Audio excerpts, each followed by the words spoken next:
What's up, everyone? Welcome back to Tournament Tactics. It's NFL Week 15. And we're taking a look at the DraftKings NFL Week 15 main slate. We're going to break it all down for tournaments, strategies to take down the millions. With me to break it down, the round table.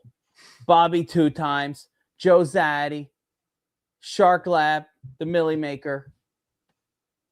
Let's go. Let's go! Geek on the keys, Kevin Allen with the vision. BobbyWow 2 times already won 2 millions, no fiction. Burns in the Shark Lab, calculating the math. Wrote the damn book on how to run up a bag. Desire pull up, the MILF Slayer in the building. GPP trophies on his neck, keep the whole chat thrilled in. Third hat, who? Not us, we eating. Hit it. Oh! Tournament tactics, we stacking the bags again. Millie maker hunters, yeah, we cashing in. Helmets up, blue moon in the cup, boner alert. That over under going up. Core players lock, domination station pop. Props based projections make the whole field drop. DFS Army. Tournament tactics. All right. Here we go. NFL Week 15, guys. And I feel like the slate is chock full of games. It's like the exact opposite of last week where you couldn't even really find any spots and everything kind of looks sketchy except for naked Josh Allen, which smashed, and of course Shador out of nowhere putting up crazy numbers. Now we've got the polar opposite. Lots of green on the game tiles here. 50 points, 51.5 point total, 55 pointer out in Los Angeles, and then of course right here in New York, Commanders at the Giants. We got Dart on the slate. So a lot of good stuff going on, gentlemen. Let's jump right into this and take a look at the quarterback position for NFL Week 15 and take a look at the sort by ownerships. And I see some interesting things. I mean, very interesting. So first of all, Jackson Dart leading the way. Finally. Finally. He's getting Dart is getting the acknowledgement that he deserves. It's Jackson Dart. You chose Jackson Dart. That's right. I choose him. I choose Dart. Dude, if somebody asked me if I needed somebody to come by the house and repair some electric, I'd choose Dart. Roofing issues, Dart. Win a tournament, Dart. I'm going for it. But after that, guys, it gets a little weird. Like CJ Stroud going to be chalky, guys? Really? Okay. All right. Okay. As I don't even know who would say this, but you do that. Sebastian Maniscalco would say. Not me. Trevor Lawrence up there. There's Lamar. I like Lamar. Brock Purdy is an interesting one to see. Chalky as well at that price. Don't agree. We've got Mariota in there. So and Darnold, Samwise. I feel like the field is confused a little bit today. What do you guys think? We're gonna clear it up. There's not gonna be any confusion coming off this. So BobbyWow. We know what we're doing. No. That's what we're here for. It's Jackson Dart. That's all you need. You don't even need more than one quarterback this week. Oh, gosh. There's just one. It's Jackson Dart. You chose Jackson Dart. Now, did you guys see Joe Burrow's interview where he was talking some crazy talk? No. What did he say? Saw this? It's overblown. Come on. I don't know. I mean, how would you feel if your team was 4-9? I don't know Again. I don't know if I'd have existential dilemmas. He was like, I don't know if I want to play football anymore. I'm like, what is this guy talking about? Wait, what? Yeah. I don't like that either. Look it up, man. It was crazy. I was like, what the hell's going on? I think that Jamar Chase was like, I don't think that's real. I think that was an AI thing. And it wasn't. It was real. It was so bizarre that Jamar Chase thought it was AI. Crazy. All right. With that being said, guys, we're chalk at quarterback. We're going to talk through this quarterback position on the slate. There are some definite potential smash spots, some potential big plays. So let's get into it. let's get this thing sorted by ownerships. Let's talk about the top to the bottom. We've got Josh Allen on the road. Tough matchup, right? Can he repeat last week's superhuman performance? Burns, can he do it? We'll see. It's a no for me, dog. Patriots are not the Bengals. No. Much tougher game environment. Then you've got Matthew Stafford in that smash game.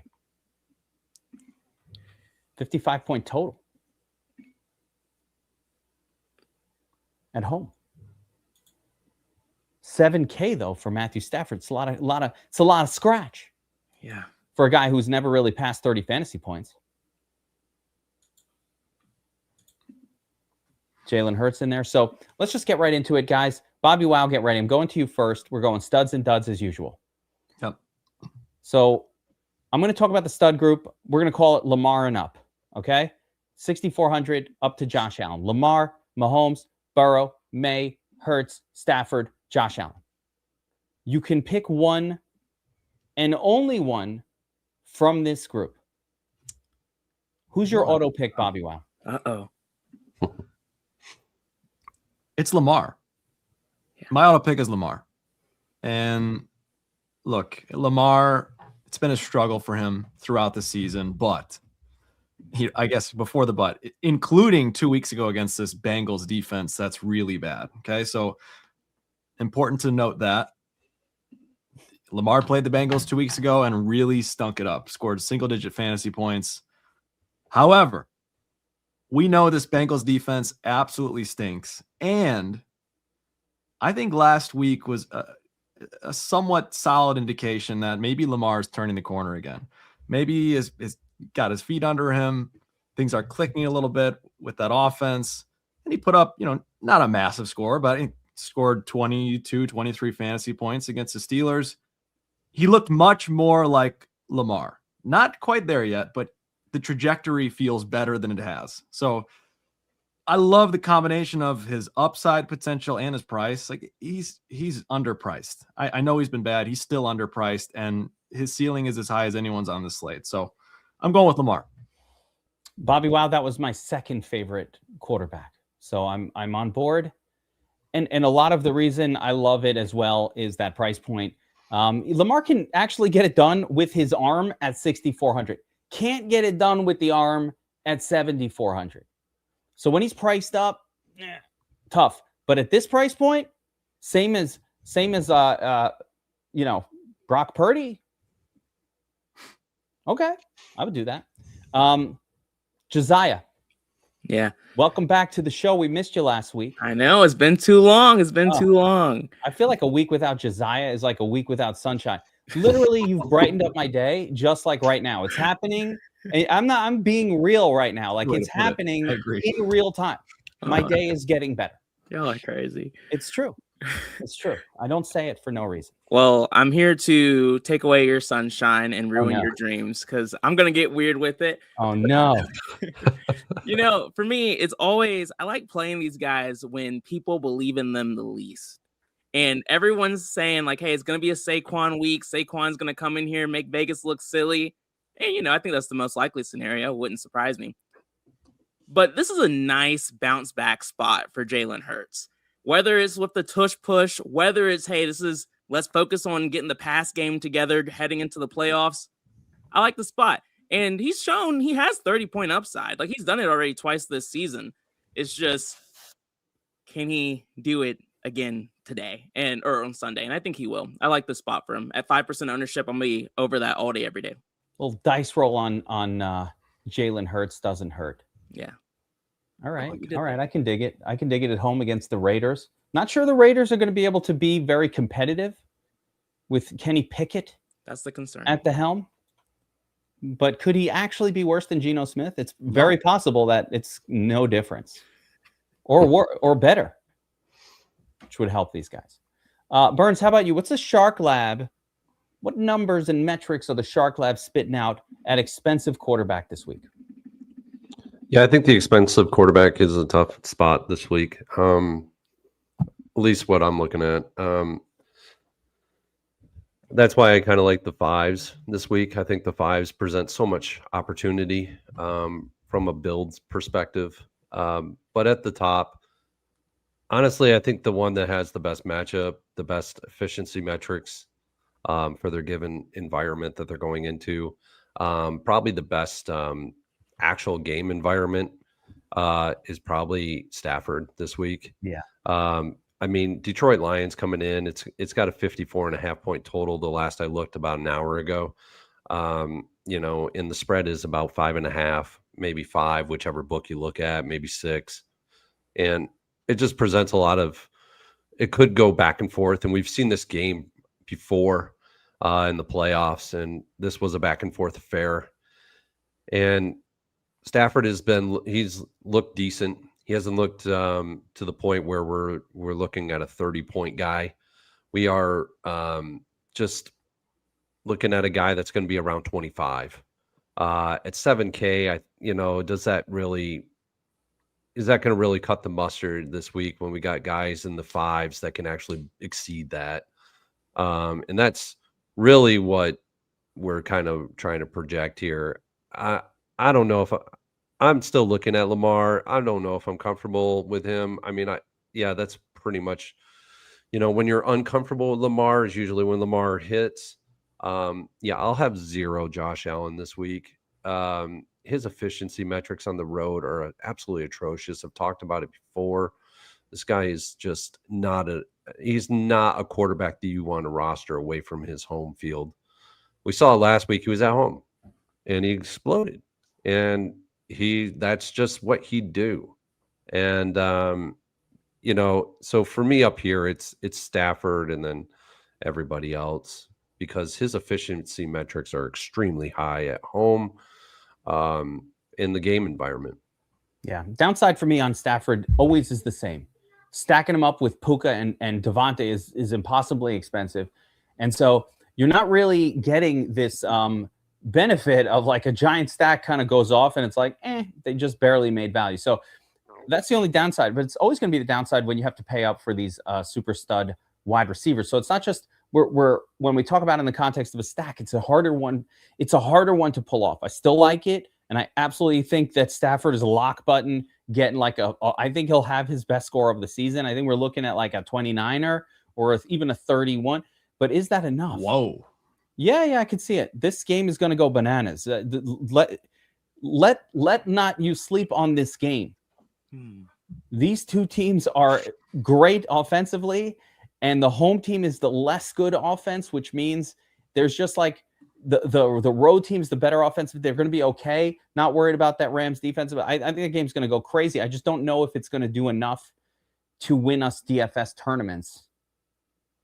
And someone mentioned in the chat too. These run defenses have been really solid, but both secondaries are missing significant key pieces. That's a big deal. That's what I'm saying. Both teams are like top 5 against the run as well, which means that most of the scoring comes from the arms. It's interesting. I'm really interested to see if anybody mentions Goff on the second half, because he is beyond under the radar. He's so under the radar. I was like, is Goff on the slate? I couldn't even find his name. I was looking for him. He's always that way though. Yeah. Almost every time he's on the main slate, he barely touches 5% as a projection. Let's keep it that way. Especially on the road. But now he gets the game where the opponent stops the run. So, like, even if it's Gibbs, it's going to probably be passing work to Gibbs. So I think Goff is very live, very sneaky in that kind of hidden there at 6,100. So we'll get to that. The only other name I want to mention from the stud group here is Joe Burrow. Yes, he's having existential crises, but I get that. I've been there. I know what you're feeling, Joe. Call me if you need to talk. But as far as this game goes, it is Joe Burrow at home in a 51-point projected game where we don't even have to make a decision between Chase and T. Higgins. Higgins is gonzo.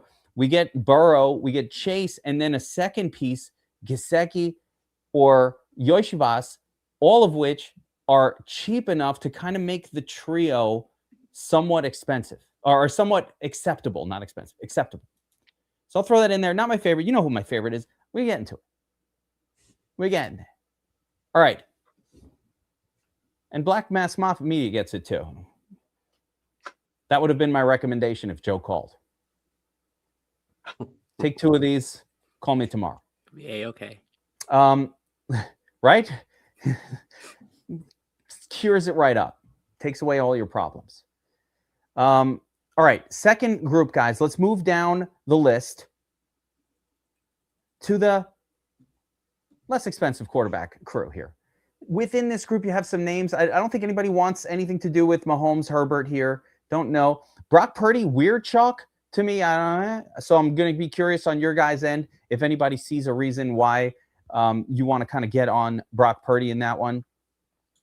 Gofflo owned. And then, of course, in this group, we've got Dart, Mariota, part of that awesome game. You got CJ Stroud, who somehow is chalky this week. Curious about your takes on that. And all the rest here. So back to you, BobbyWow. This time we're going to go 2. I had a feeling we're going to need a little more leeway with this group. There's a lot more. So you can go to Shedeur Sanders. I don't know where you're going with this. Tyler Shook. There are names everywhere. BobbyWow, where are you going? Give me your 2, probably your favorite overall quarterbacks to play on the slate in tournaments. I think, for me, it starts and ends with Jackson Dart. You and I are fully on the same page here. Dart's props projection is off the charts. Juicy matchup. Really, he checks all the boxes. I mean, awesome team total at home in what should be a competitive game with 2 horrible defenses. Like, really, this is what you want to see in a football game. And Jackson Dart, he runs the football. So last week, he didn't seem to have any fear. He was still running the ball, still not getting out of bounds. That's good for fantasy purposes. So love Jackson Dart here. Love his floor. Love his upside. And I guess I'm not sure if it's the same on DraftKings, but Wan'Dale Robinson is ridiculously underpriced on FanDuel. He's not underpriced. He's overpriced on DraftKings. Oh, he is. Okay. Yeah. So a little bit different. Not that you have to stack him, but FanDuel, easy to stack those 2 up and call it a day. So Jackson Dart is the clear top option to me. Yeah. Wan'Dale, 5,900 on DraftKings. It's just right? It's not like anything that he's nowhere near the top of the value list. He's like scroll down one. He's not a particularly great value here. He'll get a lot of targets though. What about a second one, Bobby Dubs? To me, it's kind of a mixed bag. Like, you can make a case for Brock Purdy, great matchups. I think the 49ers have the second highest team total on the slate. But the concern there is Brock Purdy rarely plays to his ceiling. And this is definitely a game where they could just give the ball to CMC and kind of just ride his hot hand the whole way home. So Brock Purdy lacks upside for me, still viable. I think Trevor Lawrence is maybe the opposite version of Purdy, where he's very volatile, but at his price, he's got some legitimate upside and what should be a really, really juicy matchup. But again, not super excited about him, and Stroud would be the third guy. I know you hate Stroud, and look, he's played very poorly the last couple games, really all season, but the last couple games in particular. This does feel like an intriguing bounce back spot against the Cardinals at home. Love that he's easy to stack. You throw him with Nico and or Schultze, and we know Jacoby Brissett is going to sling the football on the other side. So at 5,200, I do think there is some upside with him, although the chalk again keeps my interest somewhat limited. Here's my issue with CJ Stroud. Here we go. Let's say I play CJ Stroud at chalk, and then can we say real quick though? I think we need to use the term chalk lightly. Okay. Well, quarterback here. No quarterback is projecting a double-digit ownership. No, it's not going to be crazy. But actually, I know he's one of the highest projected. But these highest owned quarterbacks for the big tourneys, like the 9-10% guys, when you start to get into the smaller contests, they start to go to 25%, 35% owned. When you're like you think Stroud will be pushing the top? I don't. I think it'll be Lawrence. I think it'll be Purdy. I think it should be those other Dart. names. It should only be Dart, but it's going to be other people. Maybe.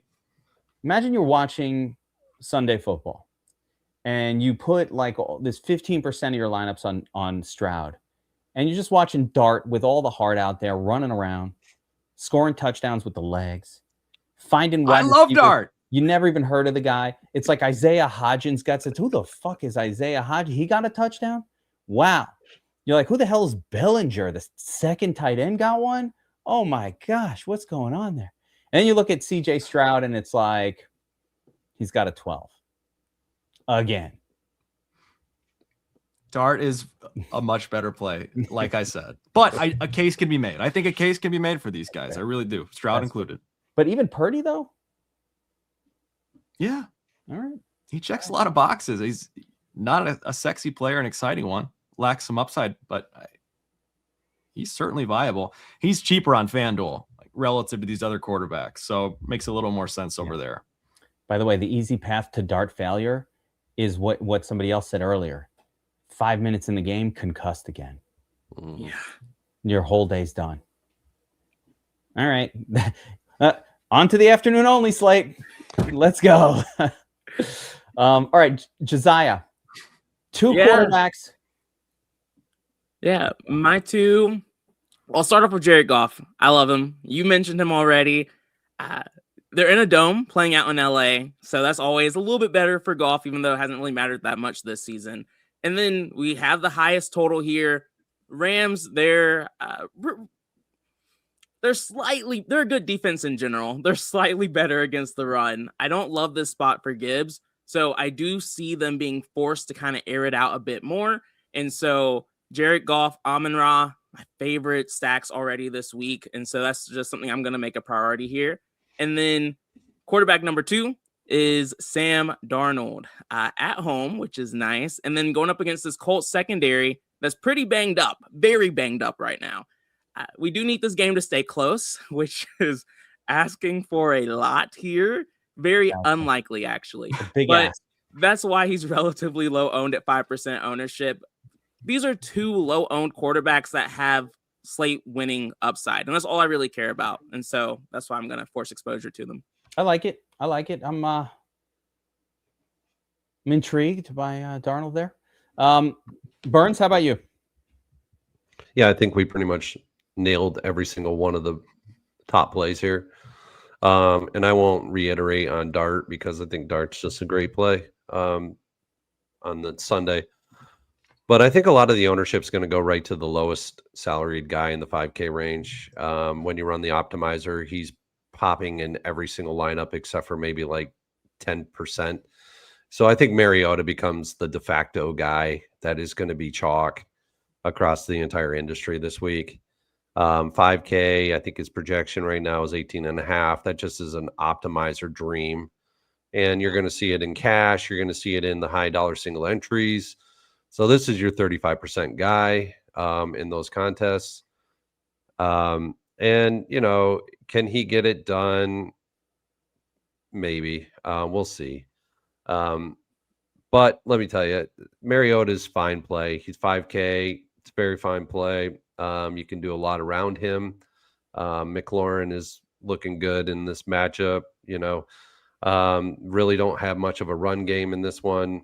So I don't mind it. The Giants secondary has been really bad this year. So Mariota makes for a fine play here at 5K. It's pretty much one of the lowest salaried quarterbacks I would actually want to get to. But yeah, I mean, Jackson Dart is the leader in this one. And, you know, guy that could actually be somewhat under-owned. And he's been really good on the road this year, and we've touched on him in the past. And he had a good game last week. I don't know if I'm going to get there with him. Is Jordan Love in this game, and he's just been a more efficient quarterback on the road. But I don't know if I'm going to get there with him. He just isn't doing it for me right now metrically. So, but he could actually produce. I want to ask Smokey his thoughts on Jolo. No. This is specific to Jolo. Hell no. Hell no. Fuck with your shit. Hell no. Against the Denver, I'm not doing that. I'm not fucking with that shit. Hell no. It's like I said, I wasn't going there, but he's been more efficient on the road this year. Yeah, no, that's fair. I like the Mariota call. I think Mariota's the other guy here. I don't feel like he has quite as much ceiling. It's a little cheaper. I think Mariota gets like that 22, 24, good enough against the Giants. So I like Mariota as well, that pay down option. And yes, a very easy stack with Terry McLaurin. No problem, right? No Zach Ertz anymore. Got to throw to someone. And Debo's just dusty at this point. Like it's tough to trust him. I go up the list here. Yeah, it's Dart to me. It's Mariota down here. And then if you want to get crazy, I mean, I think you got to load up on Brady Cook here. Jets quarterback number 3 extraordinary. Just kidding. Please say you're joking before the stream drops for someone and they play him. Brady Cook is not somebody. No, I think that's about it. I think Tyler Shook is acceptably mid at 4,900 as well if we needed to go someplace different. But, you know, my kind of thought this week is, Dart is correctly the right guy, and don't overthink it too much. I'm going to build a lot of lineups around him. And then Mariota on the other side of that game. Same idea. Giants, secondary, absolutely terrible. Nope, no Sanders today. It is going, not for me. Not today. We're going Bears defense this week. One big game, and everyone wants to play Sanders now. Golly. Walker and Janty every week. The projections are prop-based, so bettors keep betting it. And then they keep popping. I don't know, but don't play those guys. Like, listen to me. I'm pretty sure I said not today, Satan, about Kenny Walker the last couple of weeks. Yeah. Like, what more can I do until you don't do that? You know, I don't normally like to make such declarative statements, but I feel like we did that with Walker and Janty last week too. Unfriend you. Dude, he scored a 5. Why would you play? It's 6,100. But why are we playing Janty? Anybody? That's what I'm saying. Don't play people. Here's the thing. Don't play anybody against Denver. It usually doesn't work out. Don't play anybody against Cleveland normally, although I never saw that coming, to be honest with you. You never saw what coming? Pollard, 31 points against Cleveland. No one saw that. No one was never. I don't think Pollard saw that coming. No one saw that. Listen, weird shit happens, and it's always going to happen. But except for that one guy that got the Millie win, he saw it coming. He didn't see shit. It just happens. Like, what are you going to do? Who played Pollard? Pollard hasn't done anything all year. But you know what? Josiah played Blake Corum. That's right. In the draft battle a couple weeks. I didn't see that coming. Yeah. Go big or go home, man. With Kyron starting. It's a lot of Shador love in the chat today. Really interesting. I am served. That's right. And by the way, yes, the arbing has been crazy. Guys, if you're in DFS Army, their Arb Talk channel is going nuts in there. So make sure to get in there. There's a new book that we're all jumping on, No Limits. It's really cool. So check that out. DFS Army people, just go to the Arb Talk channel in our Discord. Everybody's talking about it. They'll teach you how to get up and running. If you're not in that, get in Sharp. We got the Sharp Discord to teach you how to get it done. But this is an income. It's a secondary income. It's not sports betting. Okay. Anybody want to talk about Phillip Rivers at all? 90-yard touchdown! How can you not love that guy, man? I think he's going to see doubles this weekend. Quick note on Shador. Now, then Phillip. Shador is on the road. Wind chill, -20. Missing 4 of his 5 offensive linemen, with the 5th one being questionable currently. And coming off his best game of his career, that will never. The Bears as healthy as their defense has ever been. Yeah, it's not a good scene. No, I'm not even doing it. I'm not throwing any shares that way. Absolutely not. If Phillip Rivers is even somewhat effective, the person who's going to benefit the most is Jonathan Taylor. Anyway, maybe Mikey Pittman. The best thing you could do with Phil Rivers, if you really want to root for him and you're a degenerate like me, is just put some overs on him at the sports book. Because even those don't come close to a worthy fantasy score. But then you could root, have some money on it. That's the way I'm going. Yeah. I'm not touching him in DFS. No. I might do that. All right, gentlemen, let's move on to the running back position for NFL Week 15 on DraftKings. I'm going to sort by ownership projections, and let's get a quick look at who the chalk might be. Oh, there's Kenny Walker, always hanging around. But who the chalk might be here for NFL Week 15. And, of course, it starts with CM Sizzles himself in the best matchup possible. Got the vaunted 100 rating. You like to see that. Woody Marks coming off of a week where he got all the touches. Nick Chubb, I think he got knocked out of the game. I don't know if he's back. He's questionable. Oh, man. If Did he practice at all? Did Nope. he practice today? Because he hasn't. He didn't practice. He hasn't been yesterday. practicing. Looks like he'll be out, but they haven't said it yet. Yeah. If he's out, that's a net benefit that we want to pay attention to. Derrick Henry in a nice spot against the Bengals. Okay, cool. Jahmyr Gibbs always in there, going to be popular. Kenny Walker for the hipster bros. They're still high-fiving. They're waiting for those high fives. It's been 4 weeks, but the high fives will happen, gentlemen. Eventually, he will score more than 7 or 8 points. I almost guarantee it. That's a hipster high five for when it works. I did see a stat. Not a single best ball team that drafted Kenny Walker in the main tournament went on to the playoffs. Best ball bros are not high That's fiving. a joke. That's a joke. I'm just joking. Oh, I wanted to believe that. Saquon, Travis Etienne against the lowly, pathetic Jets, getting some ownership. Josh Jacobs Q tag. That Josh Jacobs Q tag might be very important. It's a trap. You think even Manny Sanders? The Broncos. Just Manny being Manny. It is a tougher matchup though. How much but is he? who knows how cheap he is? And you got RJ Harvey down there. So Devin Neal, an interesting one as well towards the bottom of this list. Value guys. So clear. Let's actually sort by fantasy points per dollar real quick. So based on the props as we sit here, the top value on this slate is Woodrow Marks. I like that. He made the first look lineup. That tells me pre-projections we're on the right spot. The other guy who made the first look lineup, Christian McCaffrey, once again on the right spot. So we did nail who the top values on slate are based on our projection model, which is right here. And then Travis Etienne, Gibbs, RJ Harvey. And for some reason, Janty and Walker will not go away. Like a terrible case of herpes. I knew he was going there. It just keeps coming back. I've heard. Yeah, not from experience. No, I've heard. All right. So with that being said, I tried to make a face when I said I heard, but I don't know if it came through. I've heard, but whatever. Anyway, Josiah. Yeah. I'm starting with you, but my first question is: last week's on Friday during the show,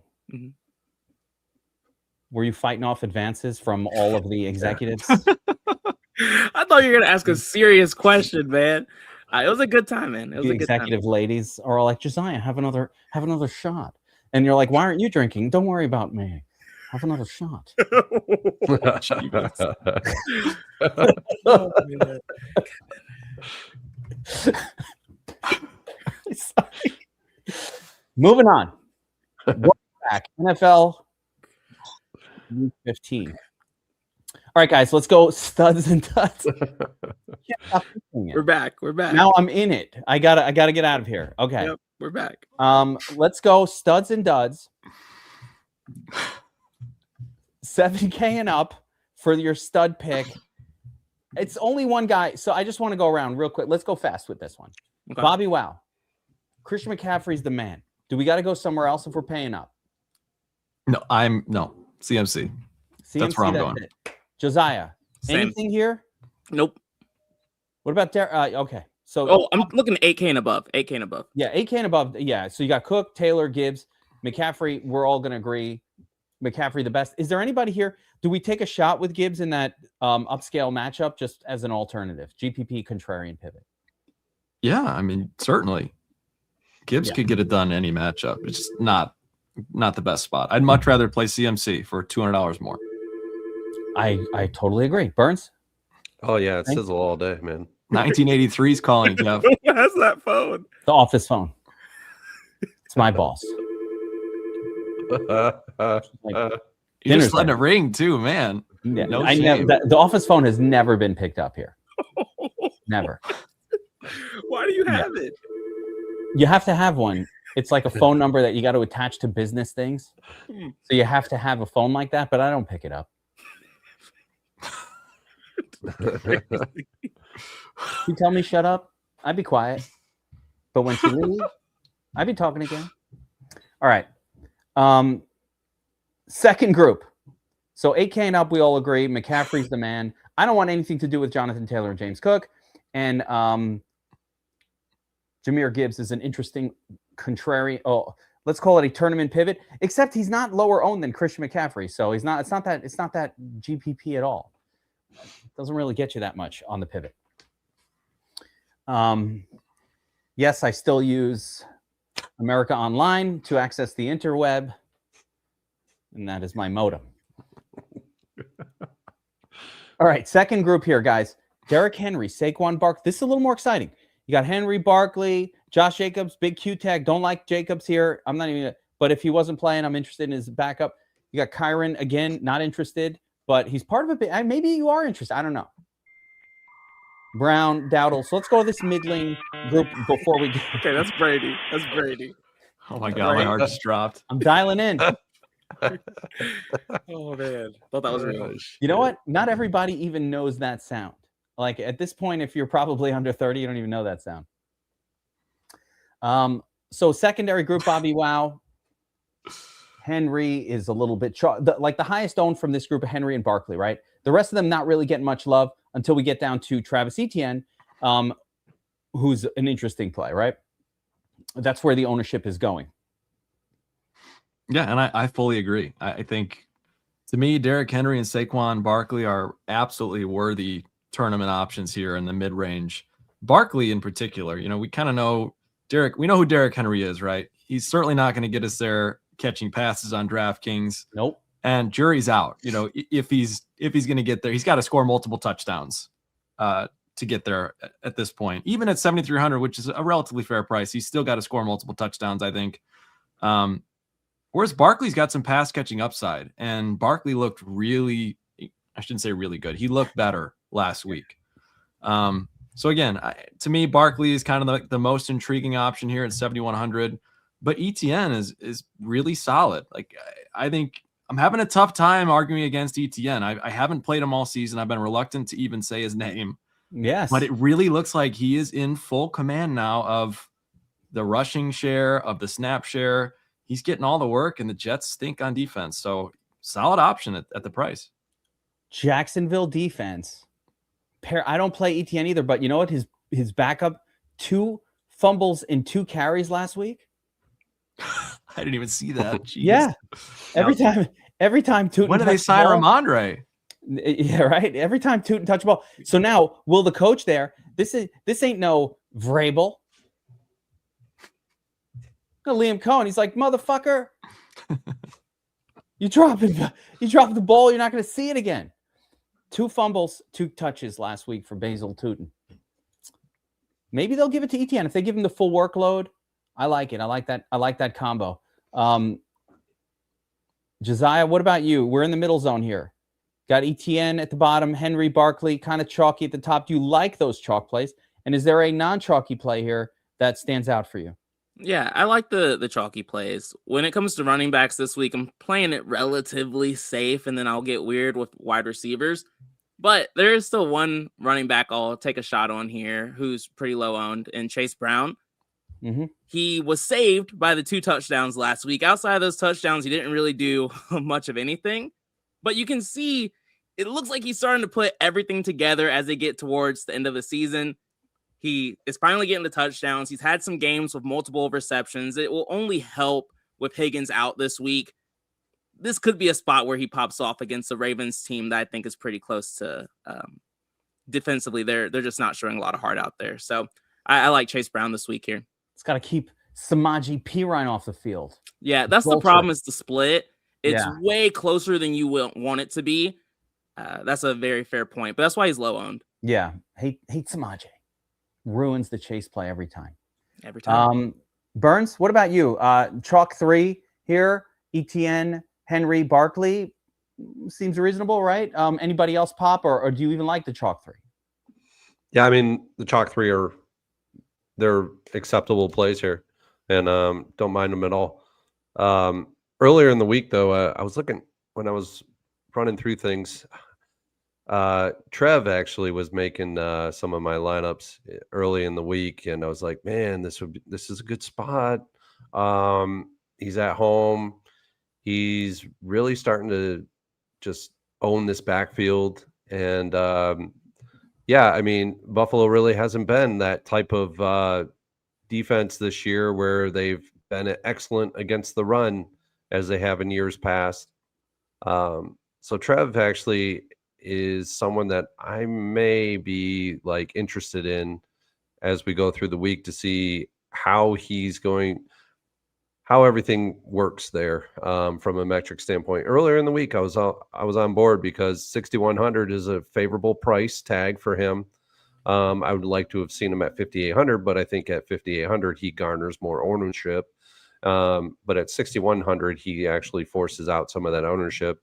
But yeah, I don't mind him here if you have to get down to that low of salary. So the only negative I have with Trev is they're literally gonna split it with Ramondre, and fuck that. Yeah, that's the only problem with him. It's our logic. Burns, you got a logic mind. It's like a math mind, and you're like, it does not compute. I know that's keep putting Ramondre in there when this guy is so explosive. And that's kind of where I'm at with him and Chase. Like, these two are like split shares and it's kind of where I'm going back and forth with Rico Donnell too. I mean, Rico's in a great spot and I'm going back and forth with him. These are three guys that are in significant timeshare, almost a 50-50 split. And so they're almost off the board for me. I just got to. Yeah. If only he didn't forget about Dre, we'd be okay. The crazy part, though, is at least some of the other backup running backs have talent, whereas Ramondre just looks awful every time he touches the ball, but they just ignore it. This will never make sense. I don't get it. Ramondre's out there looking like he's running in molasses. Yeah. He's running through molasses. Anyway. Yeah, it's a tough play, Burns. I agree with you. I got to start Trevion in some playoff leagues, and I'm like nervous as hell. But I do think there's GPP tournament winning upside in that one. So don't play that in cash. We're allowed to talk about tournament plays. That is the furthest thing from what I want in my cash lineup.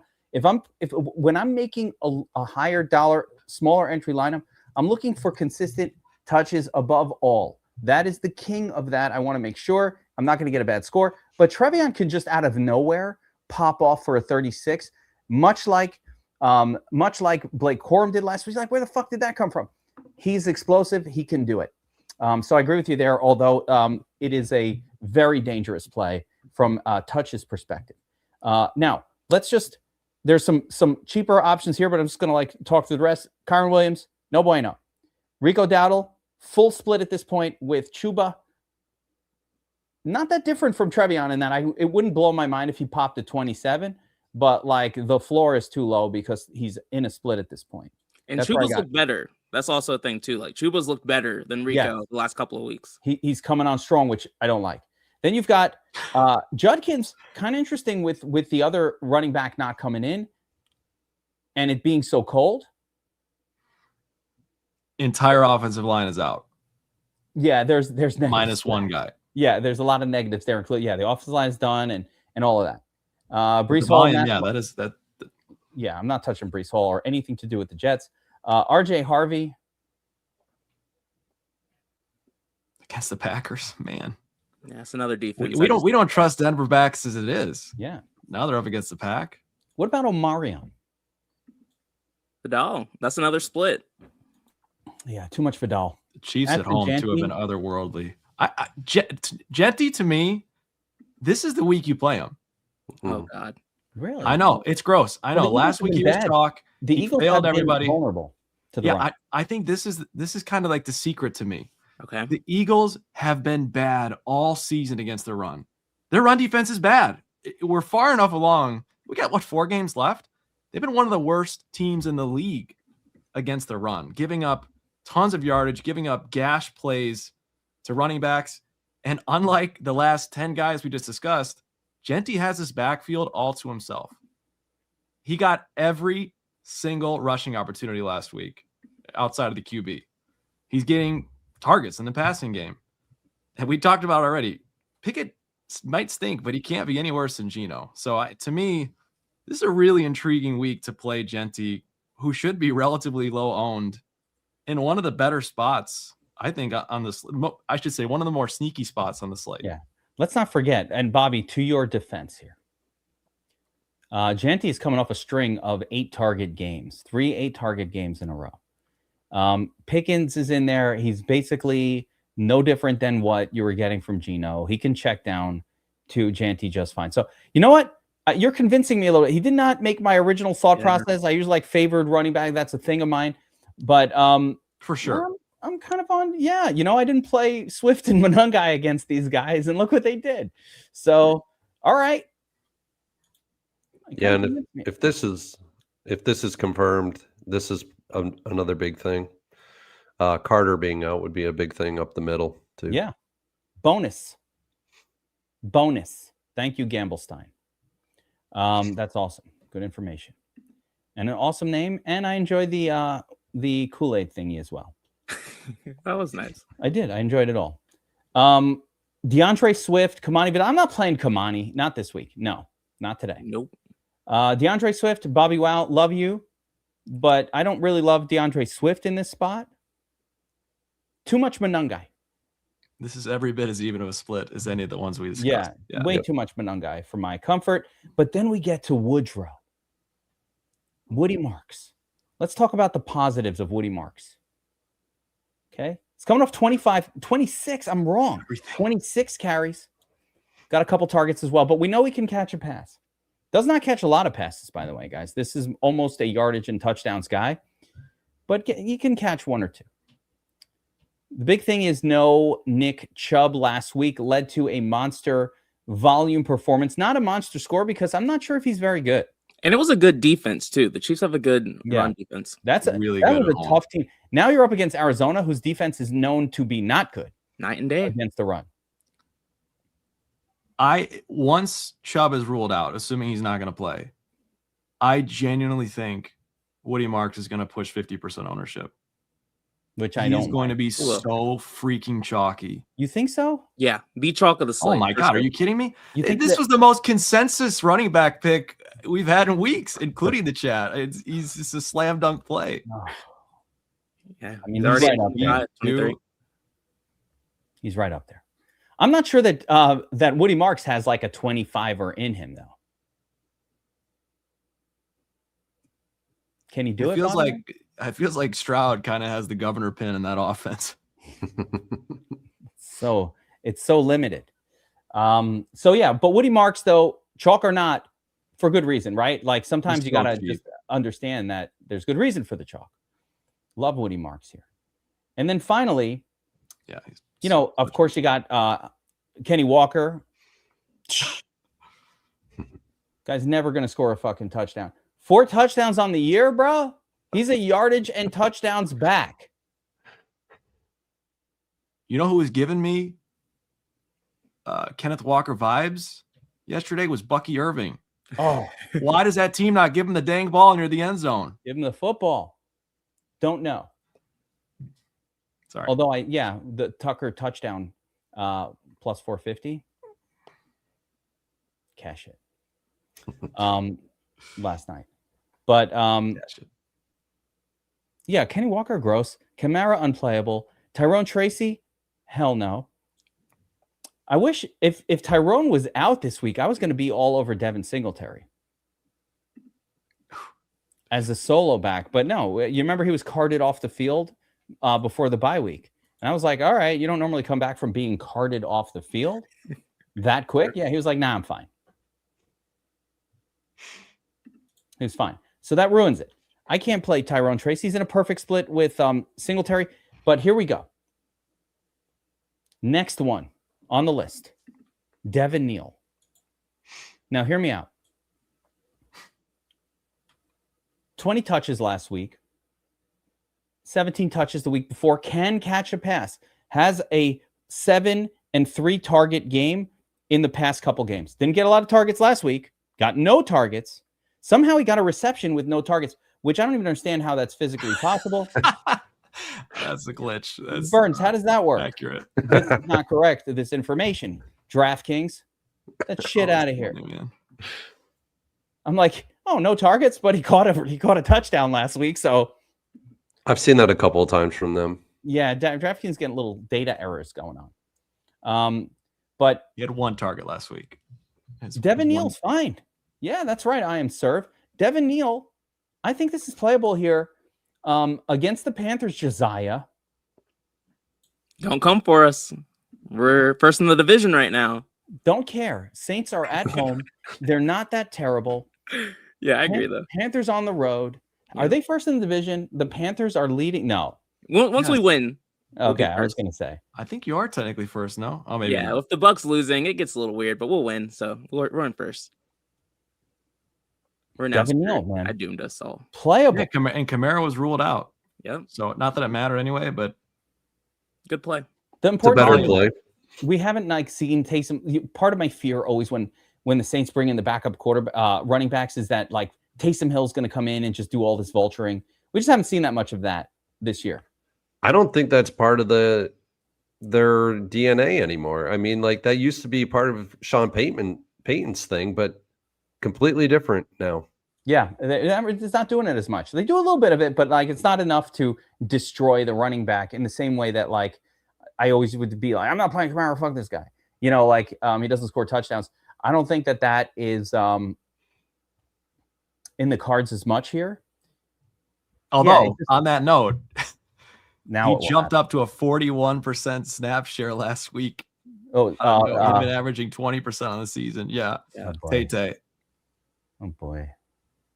Maybe he. Got a Maybe couple I'm. carries. Maybe I'm. You might have just spoken into existence. I don't know. Did I just speak? Might this have into awoken the existence? beast. He was on the field 41% versus Devin Neal 70%, but only a couple of carries. Caught a couple passes. He seemed to be more at tight end, kind of like filling in almost as a WR3, WR4. But still, he's getting a couple carries. He's always a threat near the goal line. That's the scariest part. But it is possible that what's happening here is they're running him out as a pass catcher a little bit as well. That's probably what's going on here because he did get some targets, much more than carries. So who knows how this coaching staff is doing it? But either way, I think Devin Neal, big guy, can get a touchdown. He's got one on the year and he caught it. But I think it's time. I think it's Devin Neal's time. I don't know. It's not crazy. Yeah. It's time. I don't think he's going to score 4x. I feel like you're just in a battle with yourself here. I am because I like him. He's going to get like 15 points, and should we be happy with that? And I kind of feel like yes, but at the same time, is that going to win you a tournament? Probably not. I think you should just say he's the cheapest viable option here. Yeah, there's definitely. There's one more. Oh, well, talk to me, Josiah. We're acting like Chuba Hubbard didn't just have 20 fantasy points in the last game the Panthers played. They're on a bye last week, so everyone's forgetting about him. But it was a Chuba week, significantly. And I think that what happened here is he's just finally healthy. He looks healthy. He was banged up to start the season. He was powering through it, and it's going to be risky. This is not a safe play, but it's going to be a hot hand approach, like a lot of these splits. But he's 4,600, so the cheapest of these viable splits type of running backs, and so. I'm not like, hey, you have to have Chuba in every lineup, but at 3% ownership, I'll take a shot, 5-6%. Love that contrarian take, Josiah. Didn't the Panthers just like take an ad out in the paper 2 or 3 weeks ago and formally announce Rico as the lead in the backfield? Like, what are we doing? That was the here, problem. man? That was the problem. As soon as you are confident with anything about the Panthers, it will go bad. It will go bad. So that's what happened. They believed in Rico, and he ended up being ass. So who's got 2 thumbs and traded a dynasty 2nd and 3rd rounder for Rico Dowdle, and they got away with something. Ooh. Oops. He hasn't had a big game in a while. My bad. That was an error. All right. That should be about it. Unless we get the Manny Wilson news, in which case, while this will not be the all-in play that I gave everybody that week, he scored 29.5, even though everybody laughed at me and said I'm crazy. Don't worry about you that week. Come on. And hurt my feelings terribly, and I cried. Not the same.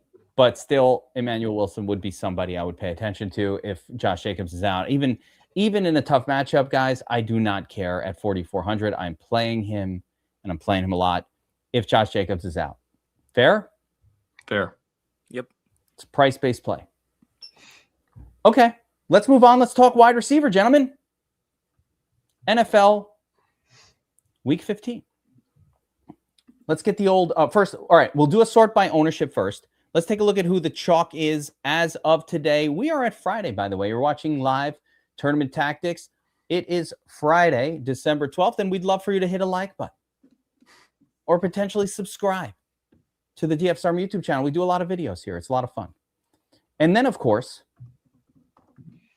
if you'd like to check out DFS Army and all we have going on there with the crew, with the community, with the projection system, ownership, everything you need to crush DFS, promo code Geek, 10% off, weekly, monthly, VIP, whatever you want to do. DFSArmy.com. Okay. Sorting the domination station by ownerships here. We got Puka, Chase, Smith. This is wild. So we have the stud four. And let's call these guys the studly four. I absolutely adore all four of these plays. As a matter of fact, I get why the field is not really getting this one figured out. They're all so great. I go back and forth. I'm like, I think Amon-Ra's the best one to play. And then I'm looking again, and I'm like, nah, it's got to be Chase. No, it's probably Puka. JSN's awesome. They're all great. To me, my least favorite is... I think the least competitive game here is Jackson Smith and Jigba, but that hasn't mattered. It doesn't matter. They don't care. After that, it just gets a little weird here. Wandale, okay, I get it, kind of, but not really. Nico, I like. We got Jawan Jennings, just WR1 for his team. That stands out. Michael Wilson, brutal matchup. Not doing that. And then the rest of them. One thing that's noteworthy is I don't see a single what I would call salary saver or punt play anywhere with any ownership. You guys seeing this? It's concerning. It's part of how this week is setting up. There's really not a lot of value at any of the positions, but especially wide receiver. I just don't see anything sub 5. I couldn't find anything sub 5K that I thought was viable. So hopefully you guys will have some insights into that. Let's do a quick sort by fantasy points per dollar value. And you can see it's pretty much the same group. Same group as the ownerships, although I'd say, little bits here like Olave sneaking his way in here. And maybe that's a good play that we should get on. And Tet McMillan. Is it a JAMO week? Yes. That's my answer. I said yes. So, with that being said, studs and duds, gentlemen, once again, I want to pose a quick question. Burns, I'll start with you. Okay. This is just a quick one. We got the stud four. Puka, JSN, Chase, Amon-Ra. I'm stopping at those four. Okay. Number one, do you differentiate at all between this group? Like, is there somebody who, number one, do you agree all awesome? And then second, is there one that stands out above the others? Or it's just, hey, man, if you're playing fucking Goff, play Amon-Ra. If you're doing Burrow, do this guy. Is it that? Or is it, nope, Puka's going to smash. I know Puka. This is his week. Matchups, cornerbacks, whatever it is. This is really tough because all four of these guys are extremely awesome in their respective positions. I mean, I think the guy that could actually explode, given that he's in the right environment to do so and that he's going to have to – something's going to have to give in this game is Amon-Ra. I mean, something has to give. I think Puka – he had the game of of the year for him last week. And I don't know if he can do it again. Chasey to go after that one, right? I don't know if he can do it again. I mean, Davante Adams is the touchdown dude in the red zone down there. And if they're getting in the red zone, they're going to go to him. And his salary was dropped. He's at 7,200. Full 1,500 below Puka. I think Jamar Chase could get there just as easily as Puka can this week. Jackson Smith has just been an absolute monster all year. So good. So all four of these guys, respectively, are amazing plays, and I think they all could just explode. Right. So yeah, take your pick. I mean, it's like take your pick. The field can't figure it out. We can't figure it out. They're all similar. Again, for me personally, if you're asking me if I gotta like choose between my favorite things, yeah, again, I'd probably put Jackson Smith and Jigba's game environment as the least competitive of this group. As far as Jamar Chase, I don't know what the weather's like in Cincinnati. Could be a nor'easter on Sunday for all I know. But that's it. I don't know. BobbyWow, Josiah, any preference? Or we'll just push on from the stud crew if we're all kind of in the same boat of not knowing which one's better. Which one's better, BobbyWow? It's Jamar for me. Jamar. Jamar. Right. Love it. Fast answer. Look, not for me. The Aaron Rodgers just threw for 300 yards against Baltimore, and the ghost of DK Metcalf popped off for 145 yards, 700 catches. We would be clamoring for Jamar Chase any other week, who, no T. Higgins, isn't the most expensive guy, in a favorable matchup with a very good prop projection, the top points per dollar on the slate. To me, Jamar is the cream of the crop here. Again, all of them are great, but Jamar does have the edge for me. I like it. All right. Josiah, any different thoughts, or we'll go to the next group here? It's Amon-Ra for me, but same points as Burns. Yeah. It's really close. Love all of these guys. I love BobbyWow's confidence in Jamar Chase. It makes me more confident. Love the ownership on ASB, though. Mm-hmm. Yeah, our Amon-Ra's the lowest owned of this group and should not be. Really, he's the least studly in terms of his average fantasy points per game, but it's not like dramatic. It's mild. I think people think the Rams secondary is still really, really good. They've really fallen off a cliff. Like you saw what Michael Wilson did against these guys last week. They're just not as great. Speaking of Michael Wilson, he's in this next group that we're going to talk about, Josiah. We'll call these the middling guys, 6K up to like the stud zone here with those guys. And there's a lot of names here, a lot of good names, a lot of potential pops here. Rashee Rice, I'm not so high on this week, but you got Davante Adams there with a big old Q tag popping. Let's see what that's about. Somebody just said if Davante doesn't play, is that in the cards here? He's expected to play. No. All right. Forget all that. Josh Jacobs have the Q tag on them for the rest of their careers. Yep. That's just how it's going to be. I hate to say it. I've got a Q tag on me pretty much for the rest of my career too. Like, have you woken up feeling good? Oh, get to a certain age, that Q tag never goes away. AJ Brown, Collins. I like Nico. AJ Brown in this group. Michael Wilson against Derek Stingley Jr. as chalk. Lad McConkey's there. Zay Flowers, Olave, Jamo, and McMillan and Diggs. I'm including all of these guys. Nico. In group number 2. So we're each going to get to pick 2.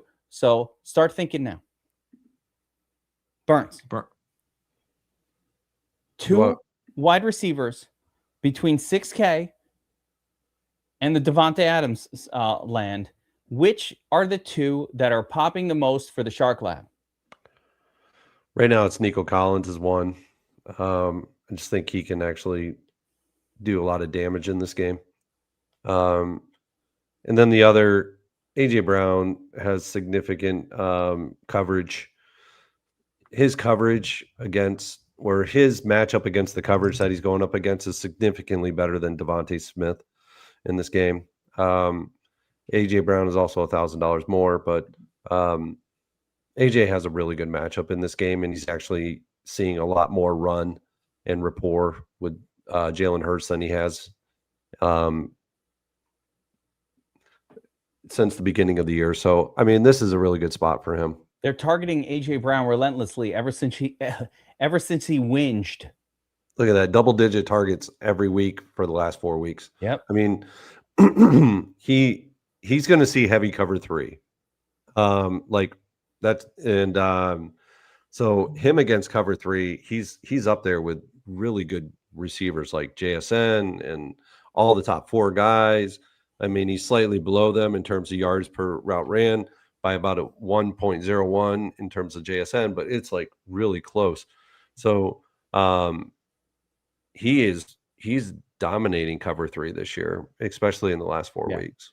And you know, KJJ covers the only concern that I would have in this one, which is just this is a concern of mine too. Yeah, sometimes the Eagles are absolutely the kind of a team that will sit back, relax, and just be like, "We got this." I don't know though. It feels different though. They're coming off of 3 straight losses.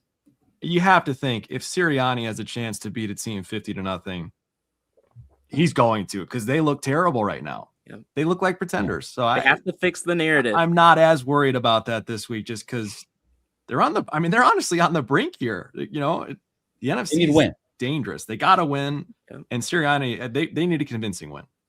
Yeah, I do like it though. I prefer it if the team's getting pushed. I can't get past it. True. I do That's want fair. those guys if they're getting pushed. Speaking of probably not getting pushed either though, but I like to call on Nico Collins-Burns. He's just like the only guy they throw to. Yeah. At this point. He's their alpha. Yeah. It's totally fine. All of these are less good than the stud 4.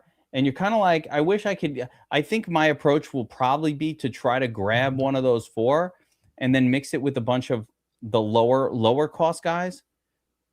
But we'll see.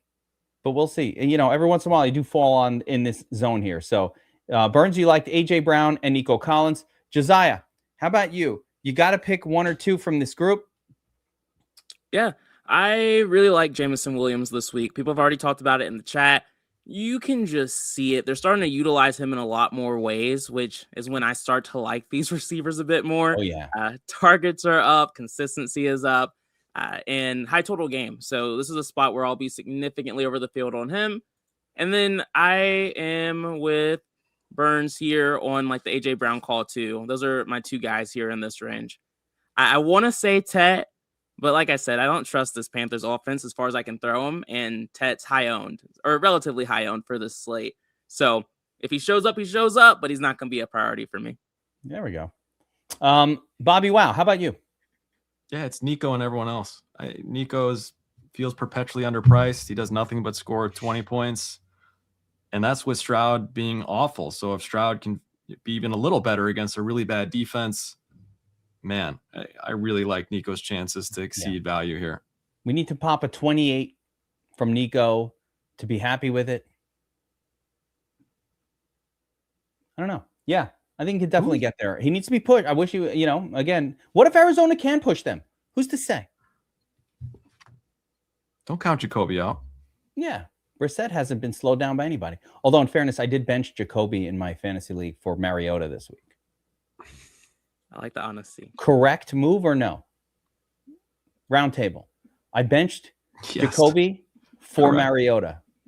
Yes? Not because Mariota's good, but the Texans defense is that good. Shut down. Yep. Yeah.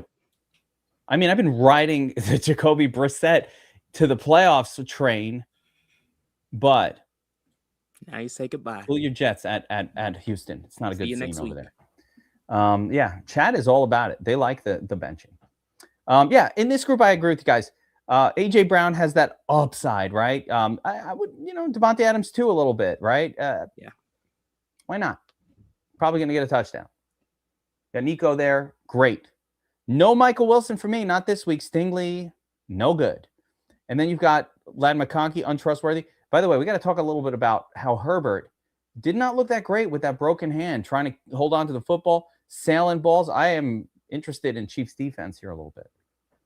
We'll get to that. And I'm very concerned about like pass catchers connected to him.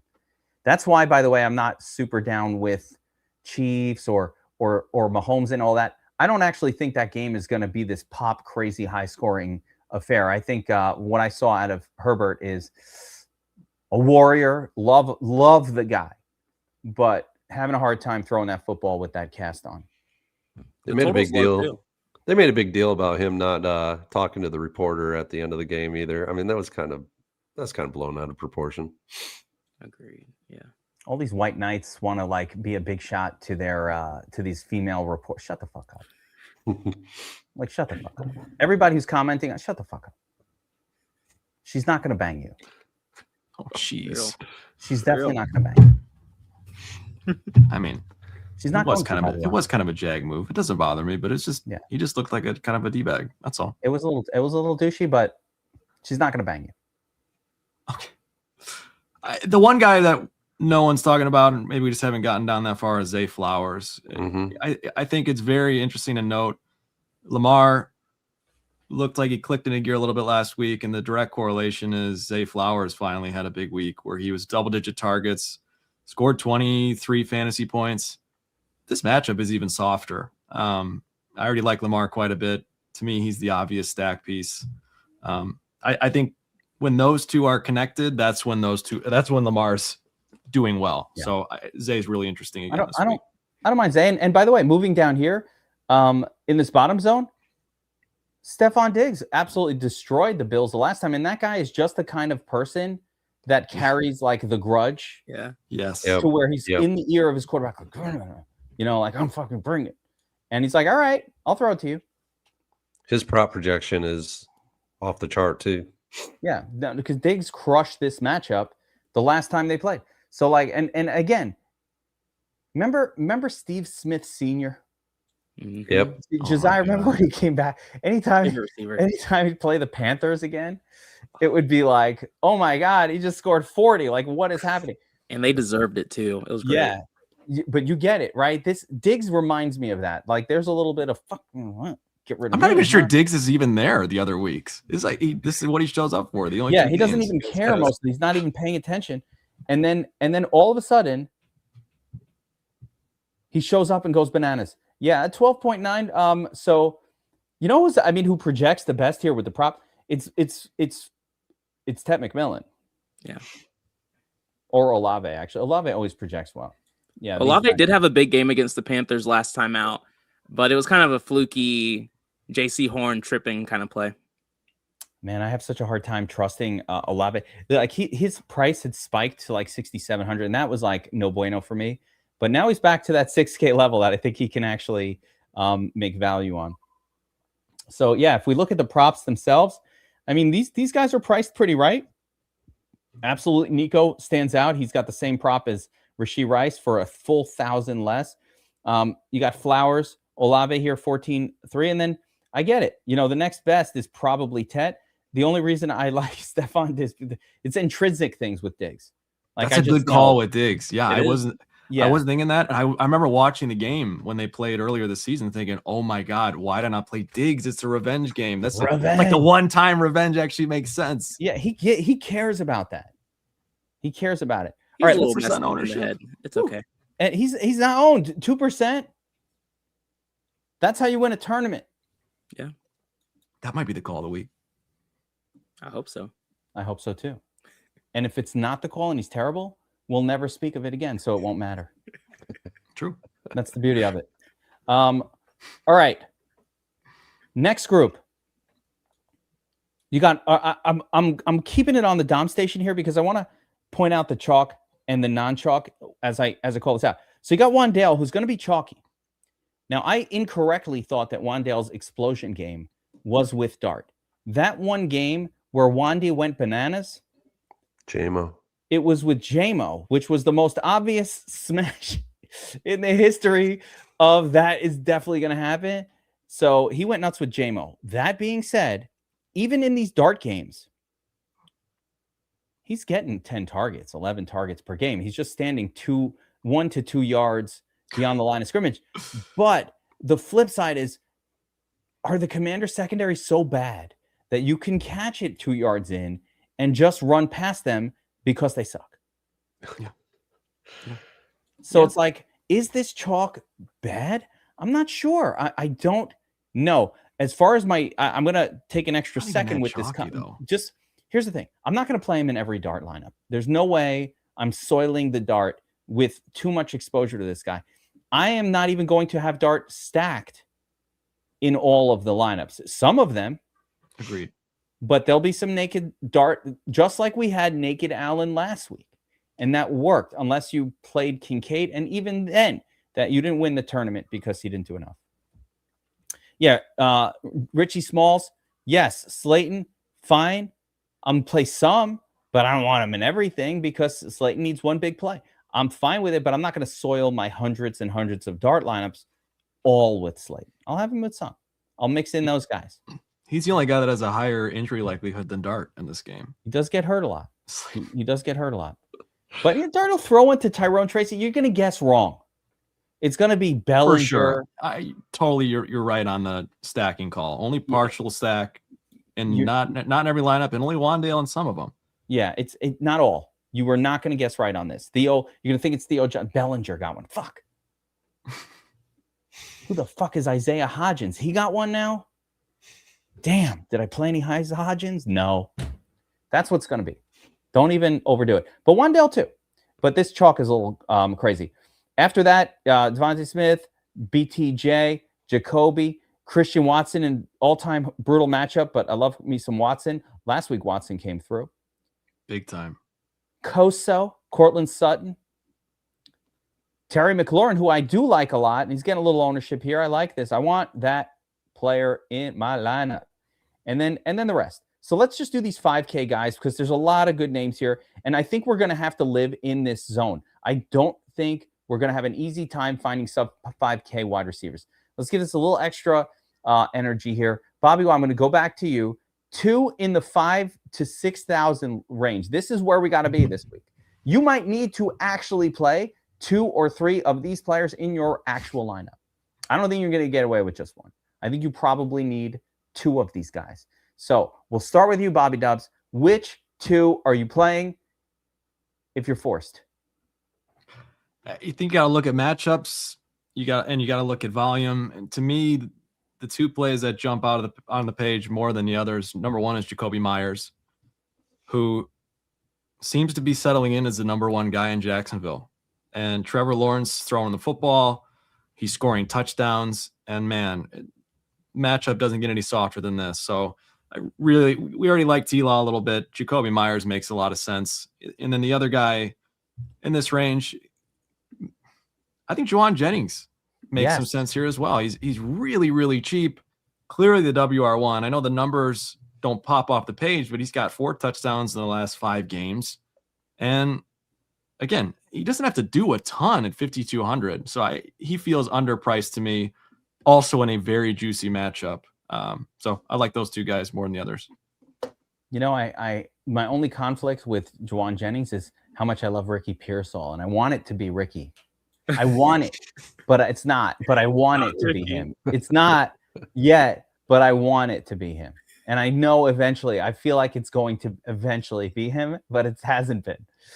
You're like the best ball bros, man, with Ricky. You just can't. I know. I haven't been on my best ball. Give him up. I have teams that I'm like, fucking Pearsall, how do we get here with you?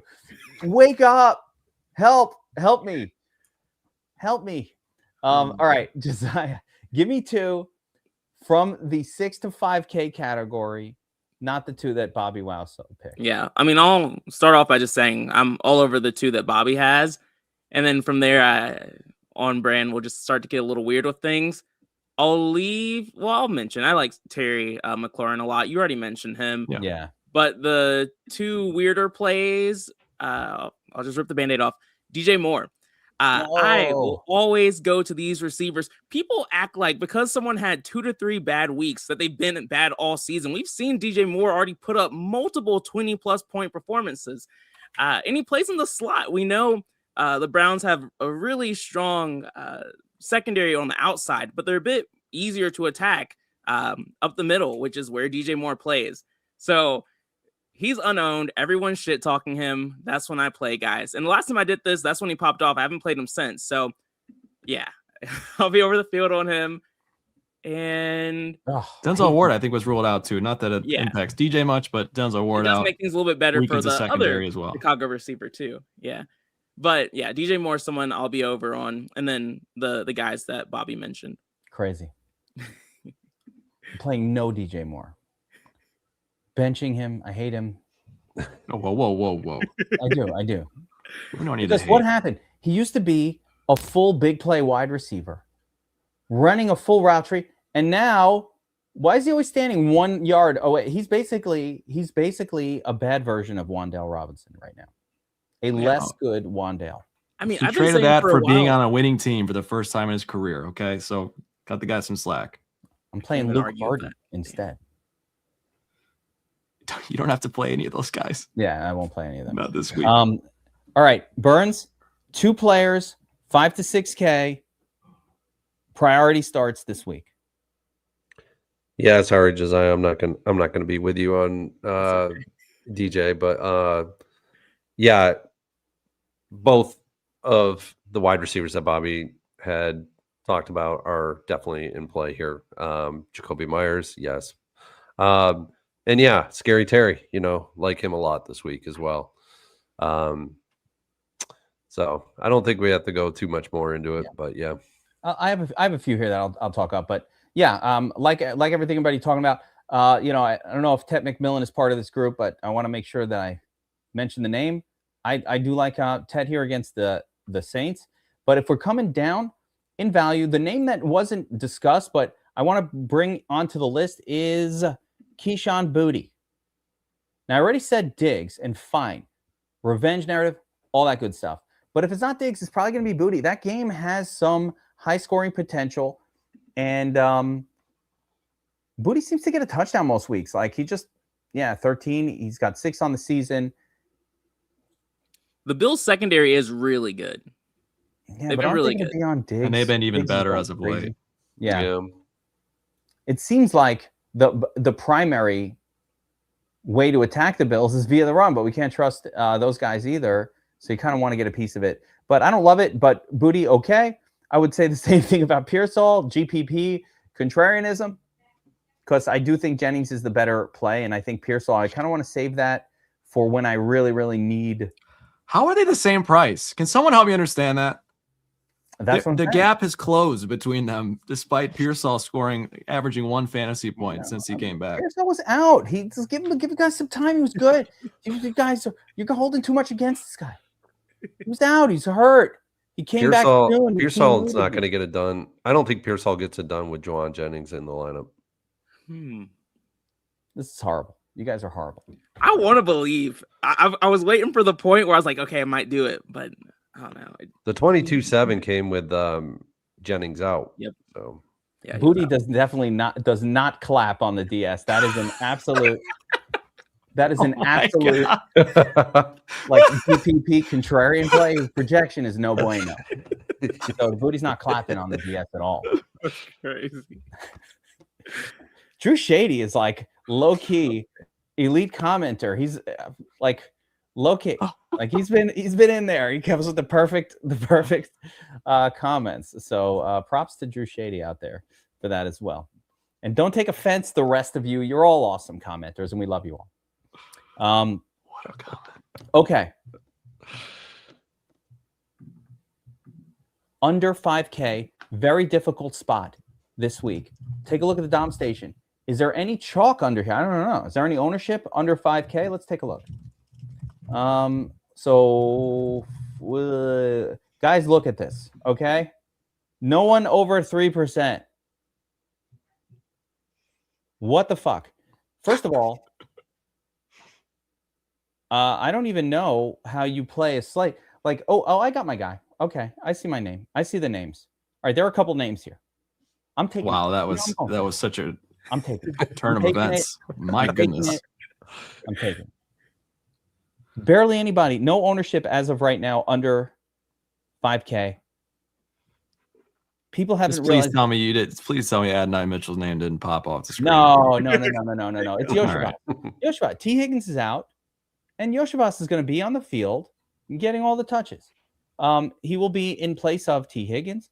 Now, normally, a lot of those targets go to Gesicki, or at least last year that's what happened. Yep. And maybe last week even. Yeah. But I like Yoshivas here. I'm going to only pick one. We're only getting one. There's not any to have to pick two. You're just going to start pulling turds out of your ass. I'm going to pick one. It's going to be it really is. You can't even pick two here. If you could pick two, let me know. But right now, of course, Darius Slayton as well. Actually, I got two. Oh my gosh, what is happening? Away. And now there's nothing left for you. It's crumbling. Once the whole thing, I always go last. This is like audible tinkering happening right in front of us. Right. I threw it on. All right, Burns, I'm going to you. I can tell that Bobby Wow's frustrated right now. No, I'm not. I'm just messing with you. It's just funny. It's great. It's great, man. Nah, man, this is tough. This is a tough spot for all these guys down here. I mean, look at the ownership. No one wants to own anybody. Adani got the 4.9 with Brady Cook. That's what's up.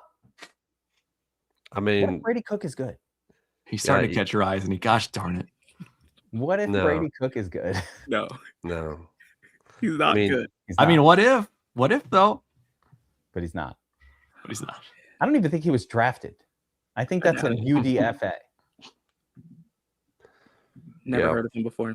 Remember that one time Mike White came in for the Jets and lit up a game? This one time. It did happen once. I do remember that. He's he's the worst, Mike White. Do you guys remember that one time Jay Fiedler came in for the Jets and lit up a game? I remember all of these because it was like so rare. Did you believe they were your quarterback after that? You're like quarterback of the future. And then no. No, then he got hurt the next game and was gone for the season as usual. Yeah. All right. Burns, two names under 5K, one name if you don't have two. You find even somewhat acceptable. I don't find any of these guys acceptable, but the one that the domination station's pushing in lineups right now is Alika Ayomanor at 3,500. But I don't even know if I like it that much. It's tough down here. This is slim pickings for sure this week, but you might have to be forced to play one of these guys. So Isaac Tesla in the upscale game. Sweet Christ. No, not with both JMO and Amon-Ra in the game. No, it's tough. No. Here's a good question. Steven Gallegos, is the domination station setting the same every week? For main slates,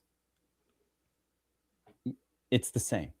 The basic approach that we teach in the setup videos does not change from week to week. The only time where you want to make really heavy adjustments will be like a 3 or a 2 game slate. As the slates get smaller, we want to make a few adjustments to it in terms of exposures and other things like that.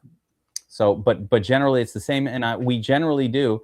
I'm not sure it'll happen this week, as I'm being told I have going out plans on Saturday night. But usually, I do a Dom Station setup stream if I can.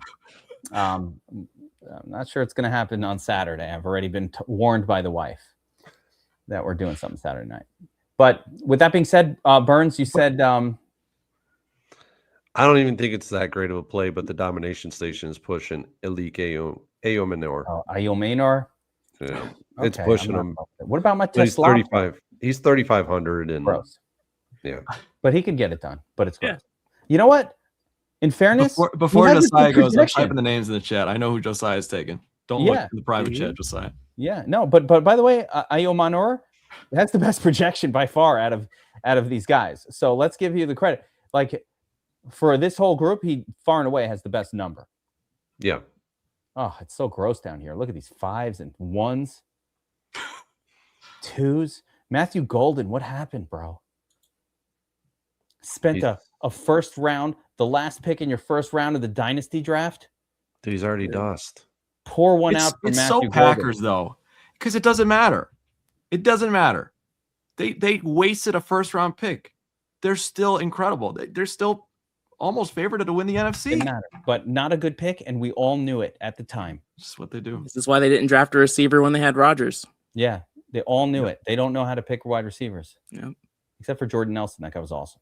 But it got him in the third round. That guy. Round 3. Devontae Adams also later. Not a first-round pick.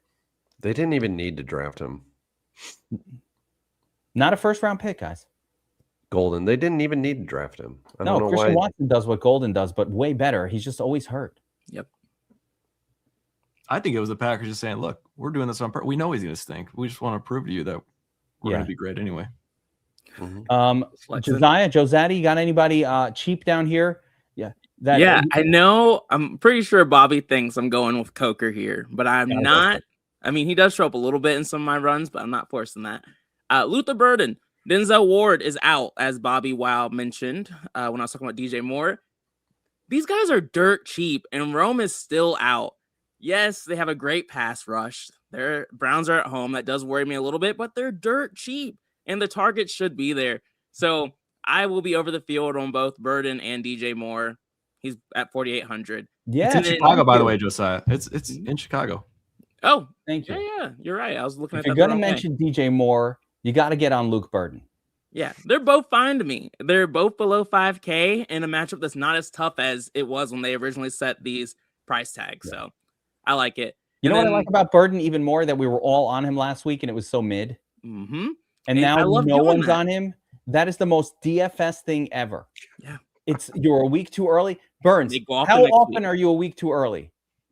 A lot of people are a week too early on a lot of players. Let me tell you, it just happens like consistently every year, multiple times a year. It's just book it. Yeah. Oh, you're always a week early. Week too long. Sometimes you're a week early, and then like the healthy guy comes back, and you're like, I'm not getting back on that guy, and it still happens. Rome has not been ruled out yet, too. I am hearing that he's not going to play. I am hearing that. I know. It's unlikely that he plays, but he's not been ruled out, and he practiced. He did practice. That's good. That changes everything. If he plays, erase. Oh gosh, that's the comment of the official new nickname. Oh no. Luke Luther unburdened by what has been. I love that. Yes. I love that. Thank you, Tijuana Madman, for that. Gosh. That will stay with me forever. Yeah. I have one more. Yes. One more is Darius Slayton. I've been picking on Washington all year long. He's the speedster. The connection hasn't always been there, but in this matchup, I love how low owned he is. Yeah, I think Slayton, he's a great play. I really like it. And I'm going to add in Isaiah Hodgins just because I mentioned him. You went from only one turn. Now you've mentioned, I think, that's not a real mention. I'm just kidding. I was kidding about Hodgins, but I said his name now 5 times, so it will last in your memory. BobbyWow, how we looking? Sub 5K. Matchup is gross, but with the Chiefs at home, I actually have a little bit of interest in Xavier Worthy. I think Hollywood Brown is officially ruled out, which means Worthy at 4,500. Yeah. He has some upside. His floor is 0, like pretty much every guy down here. But man, if we get a little bit of a Worthy pop week, that would be crazy at 4,500. So he's probably one of the few guys I'm taking some real shots on down here. I have a play, guys. I like. Of course, I have another one. Can I give one more? Yeah. DK from the Titans, I think that's where I'm going. If I'm going anyone on the Titans, the guy's been involved quite a bit, and he's catching touchdown passes too. The volume's been there. He's slowly becoming the number one. Cam Ward's been really bad, so it's not the most productive role, but he's gotten it done a couple weeks now, so he's intriguing. Kamara DK. Yeah, I'm cool with that. I'm gonna throw a couple more names out. I don't care. A couple now. We need that clip of you saying once you start listing more than one person down here, you're just pulling them out of your ass. No, these are real. One, Devon Valley, we all forgot about him, but he's had big games for the price. Yes. But the next one is the ultimate gummy play. It's so gummy that there it is. Okay. Here's it's super gummy. So just bear with me. This is a guy that you haven't played all year. You forgot about him. Don't even know he exists. Don't tell me. Please, God. Please. No. don't be You don't Gabe. even know. You I don't know know where where I'm he's going. going. I This know was like exactly a where you're going. 400 milligram situation. Kendrick So Bourne. Pat Bryant, this freaking guy, Pat Bryant, who's been getting snaps, is out this week. What do you mean this freaking guy? Been fine. He's been a getting line targets. He's out, BobbyWow. Are you talking about Mims? Marvin Mims. Yeah.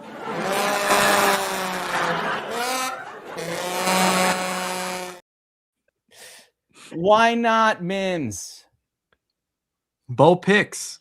Reason number 1. No, he's Packers both- defense. Reason number 2. First place team in the league. Packers put their best guy on Cortland Sutton, who's running free. No one's paying attention. We all forgot about Mims. The Packers forget about Mims. They don't even know he's out there. Like, Mims? He's still here? Bam. Big play, touchdown. Bo's going to be running for his life. Oh, man. I think I took it too far. I mean, you mentioned every name down here. Now one of these is bound to I'm hit. just saying, Holy like, Cazzoli, you know, man. What if it's Mims? Who else did they play? I can't believe none of you guys said Rashid Shaheed. You said him like 5 weeks in a row now. No. We had a we've touchdown given up last week, on- did not? We've all given up on Shaheed. Hang on a giving second. up. Cup's been out snapping him, I think. If I could find Denver, which is a big if. Also, Cortland Sutton might be the dustiest of all the dusty people you've mentioned on this pod. No, I didn't promote Dust. I didn't promote him. I'm just saying he gets the coverage. What is going to be little Jordan Humphrey? Maybe little Jordan. I don't know. PJ Raji could be covering Cortland Sutton. Probably shut him down if he was still playing. Wow, the way that Denver shuffles in their players is brutal. It's ugly. I mean, look at this.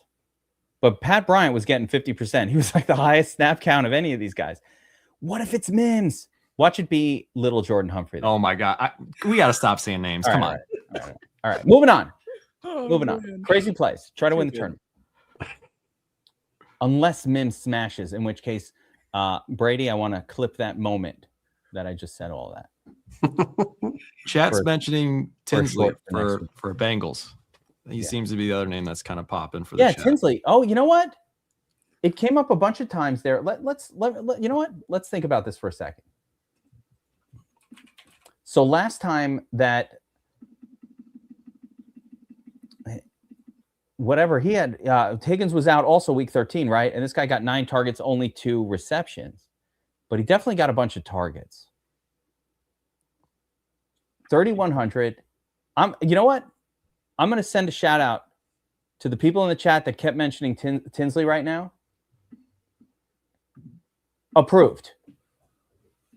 I approve of it. I'm have him take a number. There it is. Geek's I'm lying. approving this. I agree. Guys,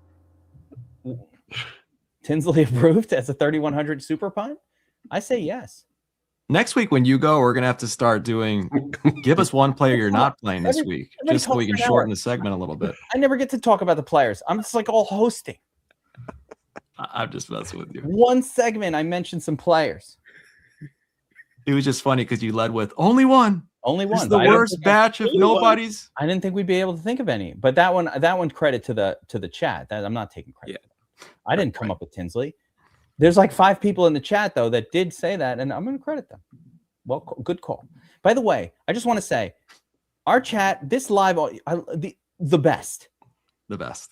absolutely the best crew. You guys are like a part of this whole thing, and it makes it so much more fun. So thank you guys who show up at 5 o'clock, the live chat. And of course, we appreciate everybody watching after, but the crew here watching live, you guys are hilarious.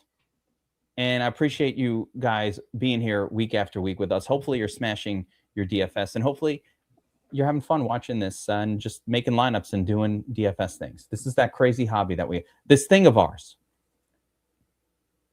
That's from Sopranos. This thing of ours. Yeah. All right, let's go on to the tight end position. NFL Week 15 main slate. Yeah, there he is. All right, the chalk. I loves me some Fannin. George Kittle up there. Theo. That's just what happens when Dart is going to be like, no one knows who to play. We're going to play Theo with Dart. AJ Barner. I think this is not correct. Andrews, where's Isaiah Likely? 3%? Andrews only 8%. All right, there's some leverage here to be had. I like that. Let's sort by fantasy points per dollar and see who the projections prefer. Ooh, Gesicki. This is the double tight end week of the year. This is why those shitty wide receivers that They're are below really 4K Yeah. are irrelevant. Yeah, not that needed. This is a good double tight end week, I would say. Wait, have we had a double tight end Millie winner yet this season? Yeah, Yes. it's happened couple. multiple times. Multiple times. I guess I just missed Multiple times. It's actually been a very common win this year so far. But yeah, Gesicki, Ravens guys against the Bengals.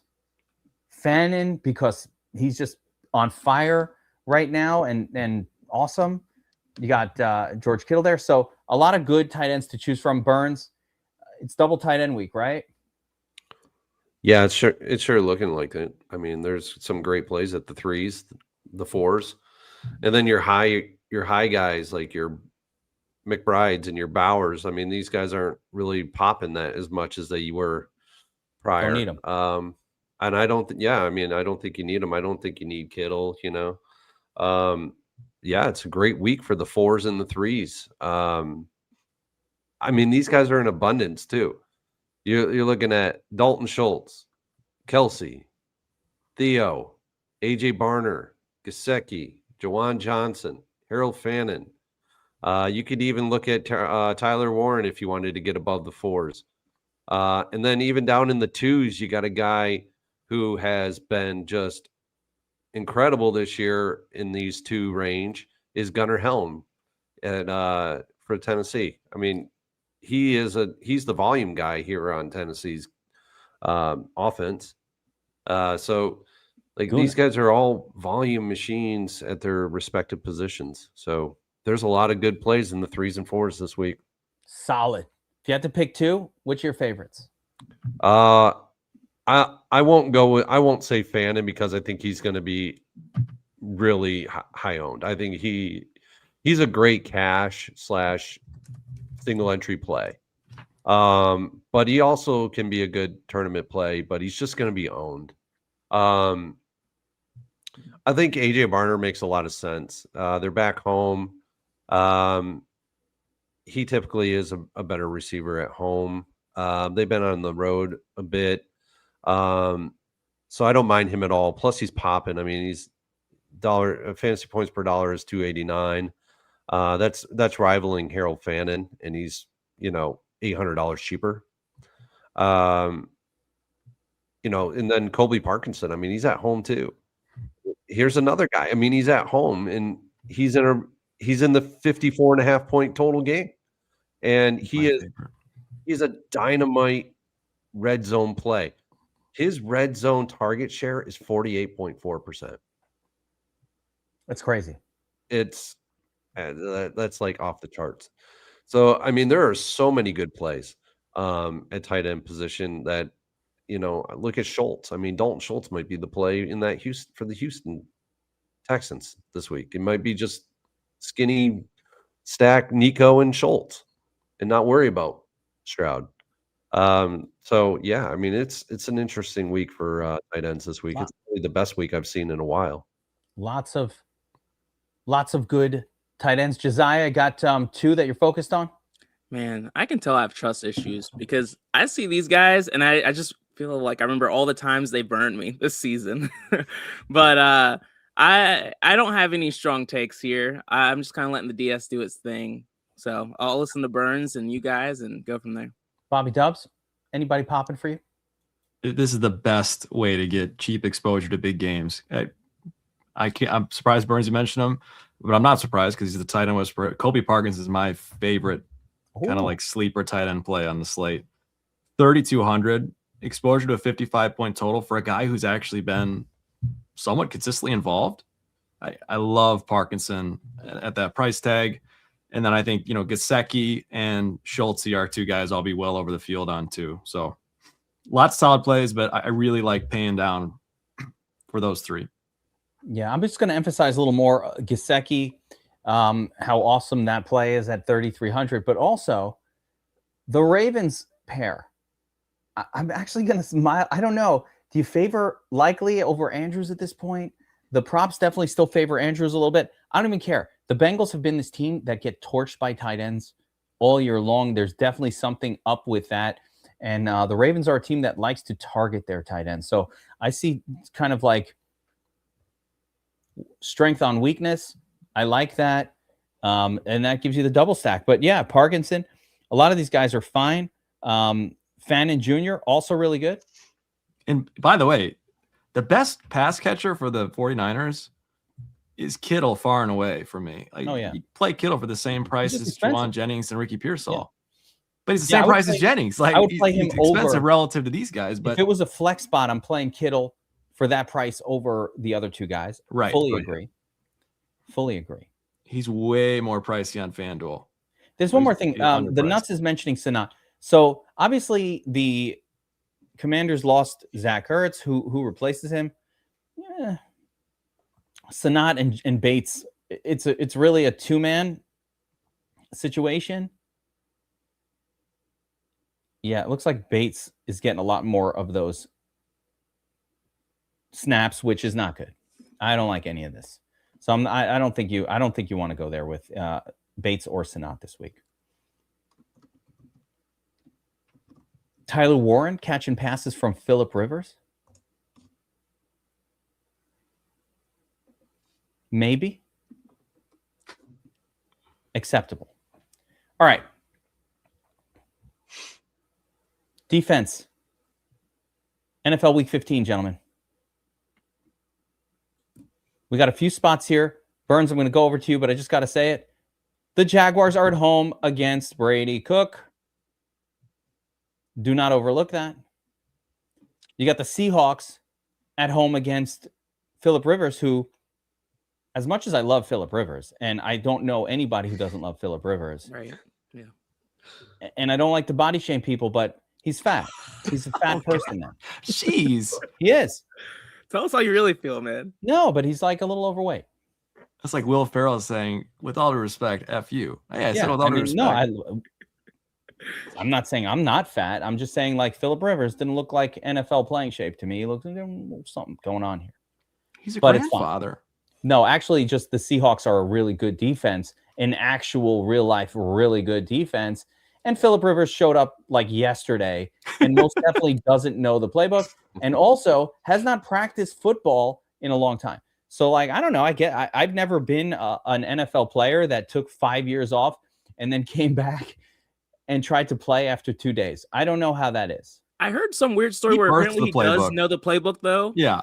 Right. He gave birth to it. Yeah. What the hell does he know the playbook? I think he's been talking to the coach or something like that all season, or one of the coaches. Really? Yeah. I don't remember the exact details. He played of it, for the Colts not like 20 years ago. It was like a couple years ago. It's a different coach. It's a whole different thing. He's like 44. He's gonna not be great. Dixon was shocked to find out I never played in the NFL. I never even played in high school. Tried to make the team. They said I was too small. Then he's like, why don't you go run some long distance track? I was like, what? I'm trying to play football. Why would I do long distance track? I can only run for like 3 minutes before I'm like half dead. And even in high school, I was like that. No stamina. Colombian wife not approved. Okay. Defenses for NFL Week 15. Yeah, so you got the Jaguars. Do we need to go past that, Burns? Jaguars. Maybe the Seahawks. Maybe the Texans. Maybe the Bears. Really sneaky. Do we need to go past Bears against a Cleveland team with lots of offensive linemen missing? Very good. Do we need to go beyond this? Can we just play Jaguars in every lineup and just be done with it? I mean, you certainly could. Absolutely. Very good play. Seahawks, very good play too. I think that red second there, opponent rank is very deceiving. Yeah, the Texans are a good spot too. Though they're less good as the other two. I like the A lot of this ranking of 25th was achieved by Arizona. What the fuck just happened? But was achieved by Arizona. That was really weird. When Kyler Murray was the quarterback and he was terrible. Do you guys just see the screen just go crazy? The heck was that? Kevin, how high are you today, man? No, it just went nuts. I didn't touch a button. It just did that. That was really weird. All right. I don't even know where I am. Keep going. Brady on cue, man. I'm telling you, Brady's on cue there. Well done. Yeah. Oh my God. The Bears are in an excellent spot. Shedeur Sanders, yes, he popped off last week. I think that ends here very quickly. I think the Bears, they're getting fully healthy. We talked about it last week. They were 2,400. They're getting fully healthy, and they're starting to turn a corner. And I'll leave it to Bobby to talk more about how they're turning a corner defensively. But the one defense that I think you can go below the threes towards, kind of touched on him earlier in the show in the quarterback section. Josh Allen is not good on the road, and he's going into New England. And New England is a tough defense. Yeah, they're missing pieces on this defense, but they are damn good at home. And I don't trust Josh Allen in this game at all. And I think, and I've made lineups with him. 2,800 is not terrible for New England in this game. Like, Josh Allen is not a good quarterback on the road compared to at home. So, yeah, I'm going to take shots at the Patriots. And the line is close. The line is close, too. It's not like we're looking at the Bills at, 6, 5.5. I mean, this is a 1.5 point spread in this game right now. So That's super sneaky. I mean, I could just see it, Josh Allen having one of those like on the road brain fart games where you're just like, oh, not another one. Or where all his receivers and like role players just suck, and that happens half the time too. And then he forces things. We've seen that happen this year. The only downside to that play is that the Jaguars are playing against Brady Cook. Yeah, if you can't get to the Jags, let me preface. Hey, where are you coming up with all this cash? Let me I'm preface. doing it. These Wins. Oh, yeah, these defenses that are in the upper threes are very good this week. They're in very good spots. Yeah. I'll preface that. If you can't get to them salary-wise, there are some decent spots below the 3 threshold, like the Patriots. I don't mind the Giants this week either. Yes, that's where I'm going. And That's so minimum viable Giants. yeah, I mean, I don't mind these guys. Are they great defense? No, but we're just talking about one day, and hopefully they could have a good game one day. So, I mean, these are viable defenses to roster if you can't get to the upper threes, guys. Yeah, I would agree.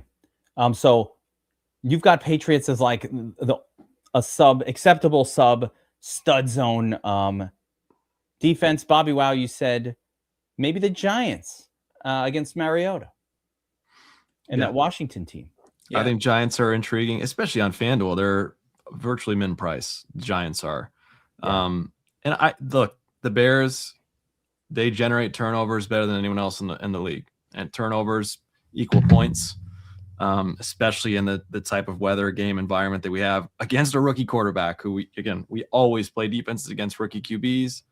Same is true this week, and their line is decimated, so they check plenty of boxes. Yeah, I think the only other viable is probably New Orleans at home against the Panthers, just because they're at home and the Panthers sometimes are really bad. Sometimes. Respect. Not always. One other thing with the Giants, too, why their defense could perform well is Mariota's been pretty good for at least one interception and one fumble in most of his games.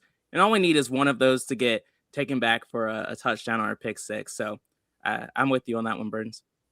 Yeah, we've seen more pick sixes this year than I think we've seen in years past. It's an interesting Interesting dichotomy that's going on right now. Yeah, definitely. Start every lineup. Here we go. I'm going to give you the start. See, we don't normally do this at the end, but you know what? It's just like, how am I building every single team this week? You going to put Dart in there? Of course he Fuck is. yeah. Of course. There's no way he does it. That's it. Pick 4 spots and be right about them and win all the money. Any disagreement? I mean, I'm not doing that, but I like what you're saying. I'm just going to do this and let Dominucci spin up these 4 spots, whatever the hell it does. 1,500 pocket max contests, all with the same 6 players. Oh. Dominucci. It's only going to get it needs some mims in there. Spin it up. 1 unique, because there's not enough players in the pool to roll 1,000 of these. I feel like if you did this, you have a pretty good chance to make some money this week. That being said, I don't know if I'd lock those tight ends. I feel like I'd want to spin the tight ends around a little bit too. Who can trust? We got to get Likely and we got to mix in Likely and Andrews with this whole crew. Yeah, I think that would be tough to lock in Fannin and Gesicki and let it rip for 1,000 lineups. Not those two, but I will say Dart, McCaffrey, and stud defense. Yeah, I'm pretty good with that. I'm good with those 3. Yeah. And these 2, I think, yeah, you're right. You probably want to spin these around with some of the other names. You're not throwing Woody in there? Not in lock button. I'll have a ton of Woody, but that's not like a lock button situation for me. It could be ETN. You don't know. Could be Devin Neal. There's a few others there that kind of. I don't love the triple running back though. I do like this idea of throwing the tight end in the flex. Or Mims, if need be. All right, guys. Thank you all so much for hanging out with us. Hopefully you're prepared for NFL Week 15. Guys, I will be back here tomorrow. Behind the paywall.